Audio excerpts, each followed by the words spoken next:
Bonjour à tous et bienvenue dans ce nouvel épisode. Parmi les 6 ou 7 noms qui circulent pour succéder à Boris Johnson, il y en a 4 qui sont d'origine indienne ou orientale.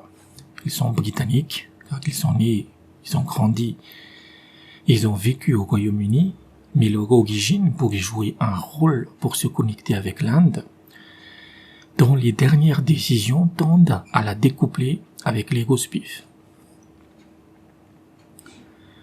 Mais le Royaume-Uni a besoin de l'Inde plus que jamais. Elle veut contrer la Chine par tous les moyens, et l'éléphant est un contrepoids suffisant. Cependant, la diplomatie étrangère britannique, menée par les conservateurs, est chaotique et incompétente. Il faudra du doigté si les Anglais veulent se faire une petite place dans le nouveau monde qui arrive. Notez que je me concentre sur les candidats potentiels d'origine indienne, mais c'est pas forcément les plus favoris. Donc notre premier candidat, c'est Rishi Sunak. Rishi Sunak est l'un des favoris pour succéder à Boris Johnson. Il est né en 1980 à Southampton et ses parents étaient des Indiens qui avaient immigré de l'Afrique de l'Est. Il a été chancelier de l'Échiquier, équivalent du ministre des Finances sous le gouvernement de Bojo de 2020 à 2022. Et avant, il a été secrétaire au Trésor. Il est membre du Parlement pour les conservateurs depuis 2010. Depuis 2015, je pense que c'est depuis 2015. Malgré son air de slumdog, Rishi Sunak est un multimillionnaire dans la pure tradition de l'oligarchie. Il est marié à Akshata Murthy, la fille de Narayana Murthy, un milliardaire indien, qui a fondé l'entreprise Infosys. Des entreprises comme Infosys ou Tata Consultancy étaient sous le feu nourri de Donald Trump dans sa politique anti-immigration. En effet, ces entreprises sont de véritables parasites qui ont exploité le visa H-1B américain qui permet à des entreprises américaines de recruter de la main-d'œuvre qualifiée si celle-ci n'existe pas aux États-Unis. Cette main-d'œuvre qualifiée, notamment technologique, était une grosse lacune des Américains dans les années 80, d'où l'intérêt de ce visa. Mais par la suite, à cause de la propagande pro-migratoire des démocrates, c'était devenu une norme, alors que les Américains étaient de plus en plus compétents. Le résultat a été une prédation économique où un développeur indien acceptait un salaire de 25 000 $ par an, tandis que l'Américain en demandait 100 000. De plus, des entreprises comme Infosys demandaient une grosse prime aux Indiens pour que, entre guillemets, son dossier soit accepté, et elle avait également un pourcentage sur le salaire. Comme quoi, les négriers savent innover. Évidemment, Rishi Sunak est loin de tout ça, même si grâce à sa femme, il avait une carte verte américaine qui lui permettait de payer moins d'impôts en déclarant une résidence aux États-Unis. Le ministre des Finances qui fait de l'évasion fiscale, les Français doivent bien connaître. Et alors que les Britanniques peinent à se nourrir, il a fait un scandale en achetant un manoir de 2 millions de livres sterling dans le Yorkshire, dont le chauffage de la piscine coûtait 13 000 livres sterling par an, soit le double du budget de chauffage d'une famille entière pendant 1 an. Donc ne comptez pas sur lui pour améliorer le sort des prolos britanniques qui végètent à Manchester ou à Liverpool.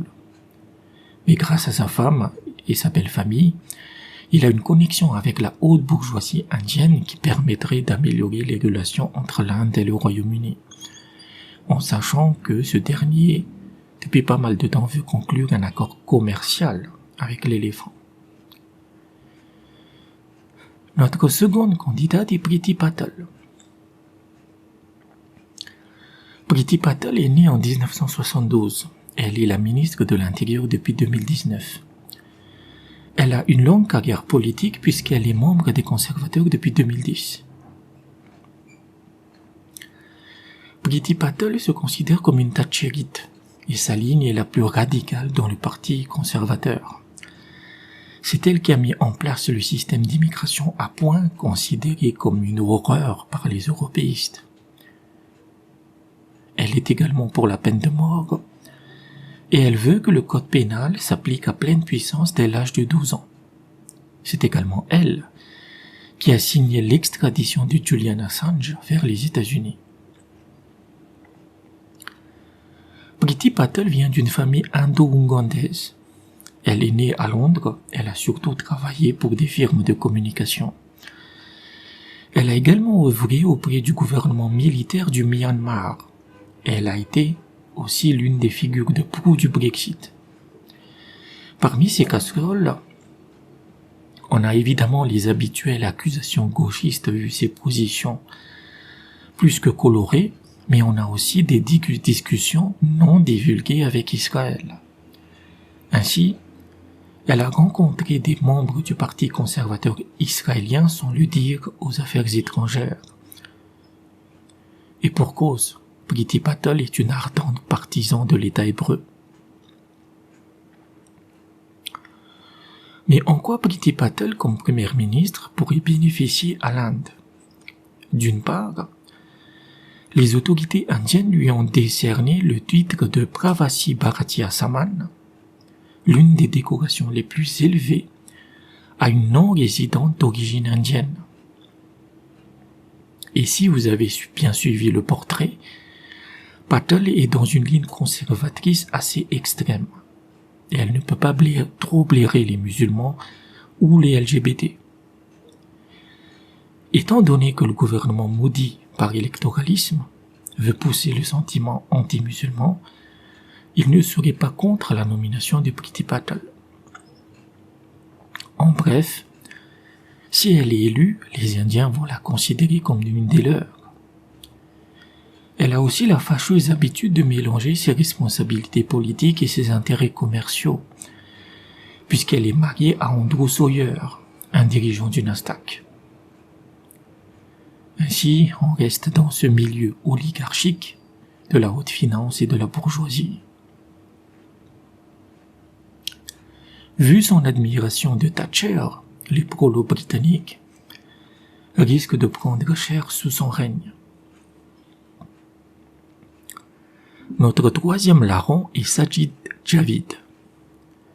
Sajid Javid est né en 1969, il a été ministre de la Santé de 2021-2022. Il a été aussi ministre de l'Intérieur et celui des Finances. Il est membre des conservateurs depuis 2010. Il est né à Rochdale, d'une famille anglo-pakistanaise. Il se considère comme un musulman non pratiquant, et sa femme est chrétienne. Avant de se lancer en politique, Javid a travaillé auprès de la Deutsche Bank, et elle est surtout spécialiste du secteur bancaire.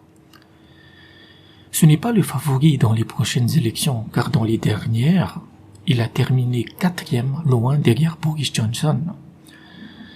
Javid a été partisan pour le Remain, ce qui est problématique s'il veut diriger un pays qui veut revendiquer pleinement sa souveraineté.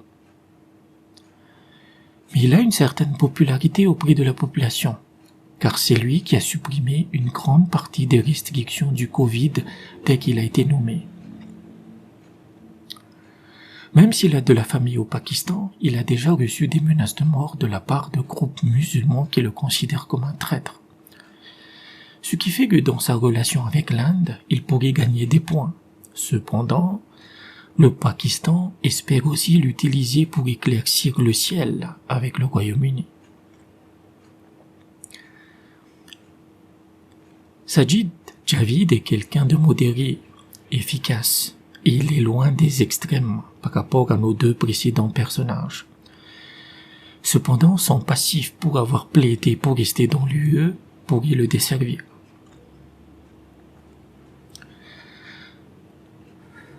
Notre dernier candidat d'origine, celui-là il est oriental, est Nadim Zahavi. Nadim Zahavi est né en Irak en 1969.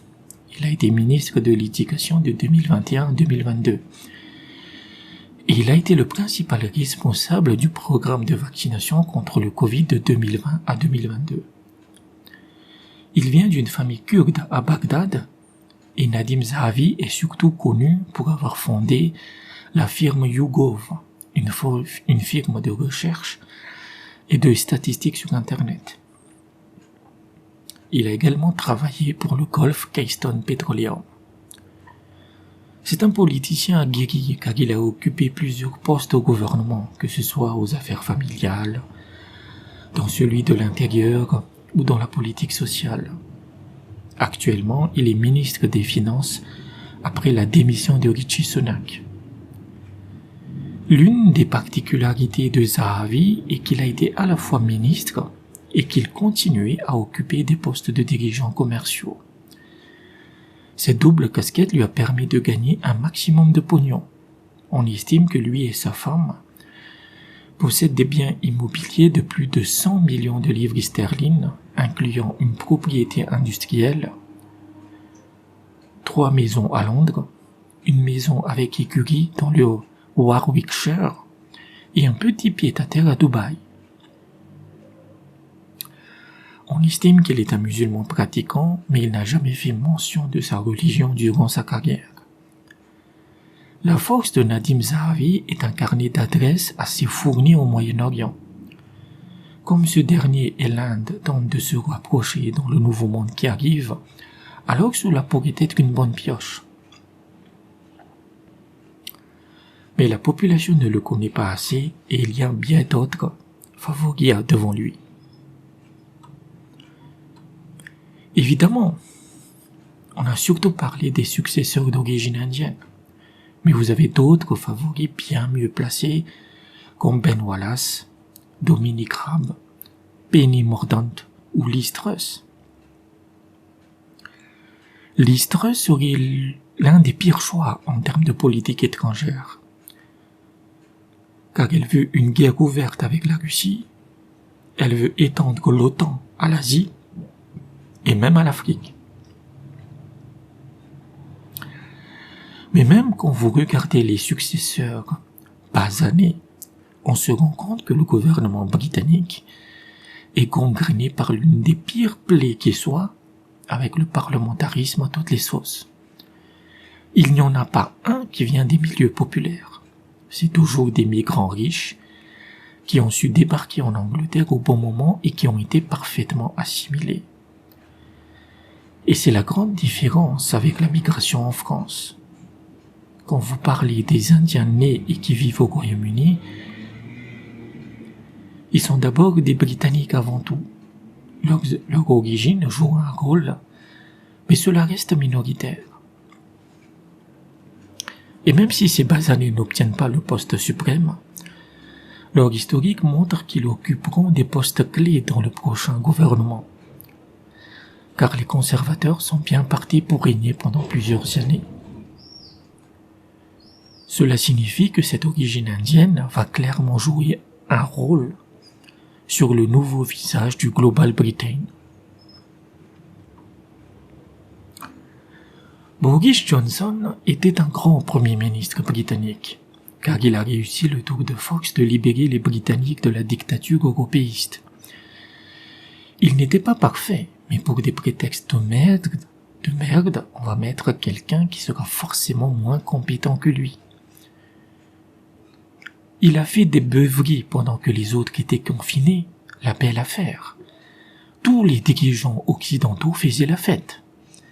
Est-ce qu'on a oublié les dîners clandestins en France, organisés par les politiques et les prostituées à plumes? Des membres du Parti conservateur n'ont pas pardonné à Bojo d'avoir pris le train de l'écologisme et du wokisme. Car sur ce point, le blondinet y est allé un peu fort, et les conservateurs estiment que la droite ne doit jamais s'occuper de l'écologie. Mais ils ne comprennent pas que pour une grande partie de l'électorat jeune, c'est un sujet important. d'avoir un bon cadre de vie, de ne pas manger de la merde industrielle et de se soucier de l'avenir de leurs enfants. L'erreur de Bojo a été d'embrasser l'écologie qui est promue par les pires raclures de la gauche, qui ne savent ni lire ni écrire, et d'écouter une gamine atteinte d'Asperger déscolarisée. Une écologie pertinente, avec de vraies solutions, existe sans être punitive. Boris Johnson a voulu ratisser large, car il a compris que si le projet de la droite est de faire des repas de seigneurs sur fond de véhicules qui consomment du 20 litres au 100, alors ce parti finirait par disparaître comme on le voit dans de nombreux pays européens. On aimerait qu'un Nigel Farage, qui est le véritable artisan du Brexit, devienne un jour Premier ministre. Mais le parlementarisme bête et méchant l'en empêche. Même si Farage estime que Boris Johnson a dû démissionner car il s'est fait élire comme un conservateur mais qu'il a gouverné comme un libéral. Augmentation des impôts, un État de plus en plus présent et surtout la préoccupation climatique. Et Farage conclut qu'à chaque fois que le peuple demande un gouvernement conservateur, mais que ce dernier fait le contraire, alors qu'il perd automatiquement le pouvoir, que ce soit aux États-Unis, en Australie et maintenant au Royaume-Uni. Cependant, on oublie aussi que c'est Bojo qui a mis fin aux restrictions Covid délirantes. Et on voit déjà les médias britanniques qui parlent de la hausse des cas. En termes de folie covidiste, l'Angleterre était bien plus starbée que la France. En décembre 2020, des policiers menottaient des enfants qui jouaient dans la rue parce qu'ils étaient en groupe. On avait des brigades qui enfonçaient la porte des maisons pour voir si les mecs respectaient le nombre de personnes et que les gestes barrières pendant les fêtes de fin d'année.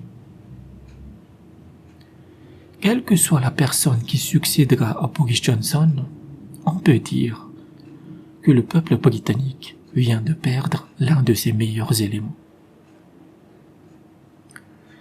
Merci d'avoir écouté cet épisode et à bientôt.